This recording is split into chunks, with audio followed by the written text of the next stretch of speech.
ہمیں اپنی یاد کی توفیق عطا فرمائے اور یہاں اپنے ذکر و مدد کے لیے اکٹھا ہونے کی توفیق عطا فرمائے۔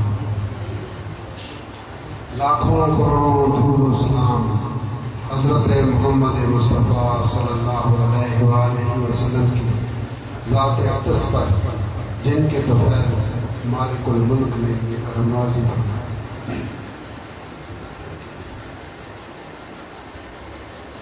اللہ سبحانہ وتعالیٰ کا قرآن حکیم میں ارشاد ہے، اعوذ باللہ من الشیطان الرجیم، بسم اللہ الرحمن الرحیم، الا بذکر اللہ تطمئن القلوب، کہ اللہ تعالیٰ کا ذکر ہے جو انسان کو طمانینت قلب بخشتا ہے۔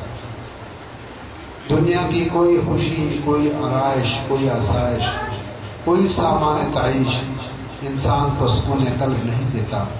اگر سکون قلب عطا ہوتا ہے، ملتا ہے، تو اللہ کی یاد سے ملتا ہے، اور یہ اللہ تعالیٰ کے فضل و کرم سے ملتا ہے۔ جس کو اللہ چاہے اپنے فضل و کرم سے سکون قلب عطا فرمائے۔ اس کے علاوہ اگر سکون ملتا ہے تو وہ ایثار سے ملتا ہے، قربانی سے ملتا ہے۔ اگر انسان اللہ کی راہ میں خرچ کرے، اس کی مخلوق پر خرچ کرے، غریبوں، مسکینوں، بیواؤں، یتیموں کو، ضرورت مندوں کی ضرورت کو پوری کرے، اپنی ضرورت کو بالائے طاق رکھے، تو جو ایثار کرنے والا اور قربانی کرنے والا انسان ہوتا ہے، اس کو بھی سکون قلب نصیب ہوتا ہے۔ اور جو لوگ اللہ کی عبادت کرتے ہیں، قرآن حکیم کی تلاوت کرتے ہیں، ان کو بھی سکون قلب ملتا ہے۔ اور جو لوگ ایک دوسرے کو معاف کرتے ہیں، عفو و درگزر سے کام لیتے ہیں، اللہ کریم ان کو بھی سکون عطا ہوتا ہے۔ اور سب سے بڑی آسان نسخہ جو میں آپ کو بتانے جا رہا ہوں کہ آپ دوسروں کو سکون فراہم کریں تو آپ کو سکون قلب مل جائے گا۔ سبحان اللہ۔ کیونکہ جو انسان بوتا ہے وہی کاٹتا ہے۔ جو آپ کریں گے اس کا بدلہ، اس کا افزانہ آپ کو مل جائے گا۔ اگر آپ محبت کریں گے تو دوسرا بھی جواباً آپ سے محبت کرے گا۔ اگر آپ کسی سے نفرت کریں گے تو وہ بھی نفرت کرے گا۔ آپ کسی کو معاف کر دیں گے تو اللہ سبحانہ و تعالیٰ آپ کو معاف کر دے گا۔ جو انسان ہوتا ہے وہی کرتا ہے۔ اور ایک بڑی ایک سائنسی تحقیق ہے، کہ انسان کے جو یہ جسم ہے، اس جسم کے اندر سے ریزز نکلتی ہیں، شعاعیں نکلتی ہیں، ویوز نکلتی ہیں، لہریں نکلتی ہیں۔ اور جو لوگ نیک ہوتے ہیں، صالحین ہوتے ہیں، اللہ کے اس کے محبوب ہوتے ہیں، ان کے جسم سے نورانی لہریں نکلتی ہیں۔ اور مومنین جو ہوتے ہیں، نیک لوگ ہوتے ہیں، ان کے جسم سے وہ نیکی کی لہریں نکلتی ہیں جو ماحول کو خوشگوار بنا دیتی ہیں، ماحول کو نورانی بنا دیتی ہے، ماحول کو پرسکون بنا دیتی ہے۔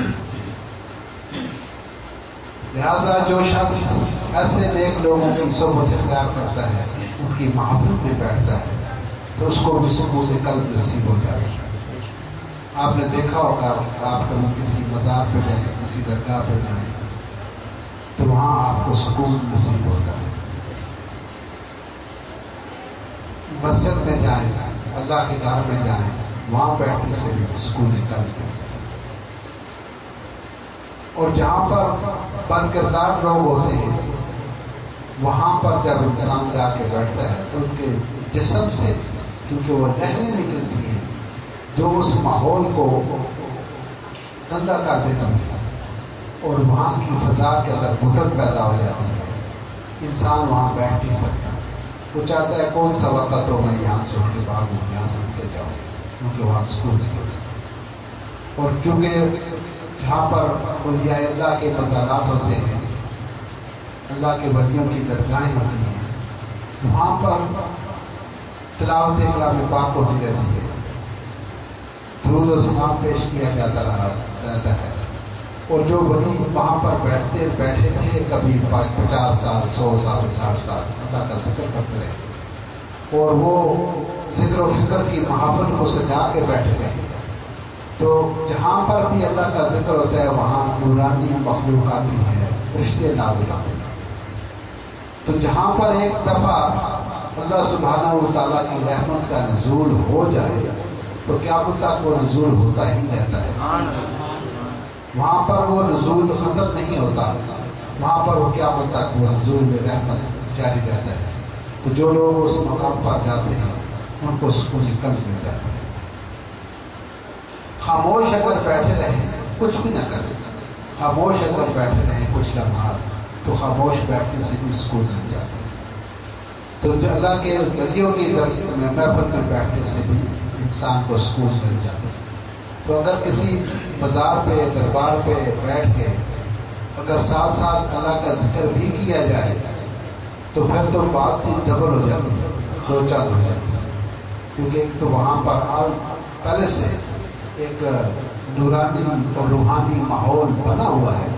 جب اس کے اندر بیٹھ کر آپ مزید اللہ کا ذکر کرتے ہیں تو وہاں اللہ کے فرشتوں کا نزول ہونا شروع ہوتا ہے جو اللہ کی رحمت کا باعث بنتا ہے۔ جہاں کہیں بھی ذکر ہو یا کوئی نورانی محفل ہو تو وہاں پر فرشتے نازل ہو جاتے ہیں، اور اس وقت تک وہ سایہ فقط رہتے ہیں، اپنے پروں کو اس محفل کے اوپر پھیلا لیتے ہیں جب تک کہ وہاں ذکر الہی ہوتا رہے۔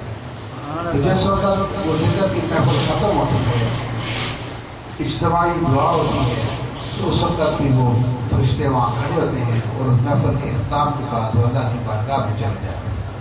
ان سے پوچھا جاتا ہے کہ فرشتوں تم کہاں تھے؟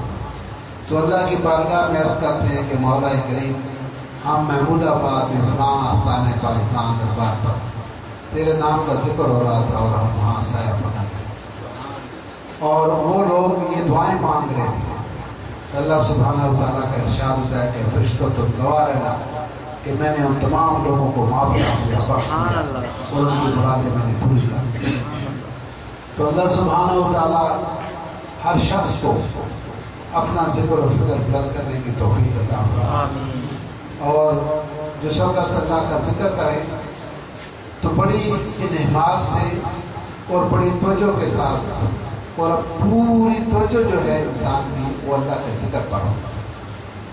تو جس وقت آدمی اس کے اندر اپنی توجہ کو مرکوز کر کے پڑھتا ہے تو اس کا لطف دوبارہ ہو جاتا ہے، دل کی سیاہی دور ہوتی ہے اور دل کے اندر اللہ کا نور سما جاتا ہے، انسان کا دل جو ہے وہ پاکیزہ ہو جاتا ہے،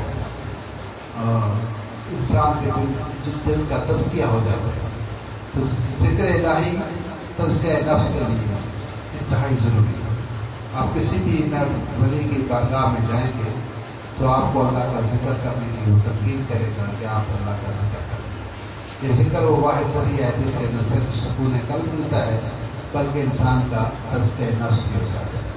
اللہ سبحانہ و تعالیٰ آپ سب پر راضی ہو اور ہر ایک انسان کو اللہ تعالیٰ سکون قلب عطا فرمائے۔ اب ہم اپنے بقیہ محفل کی طرف جاتے ہیں۔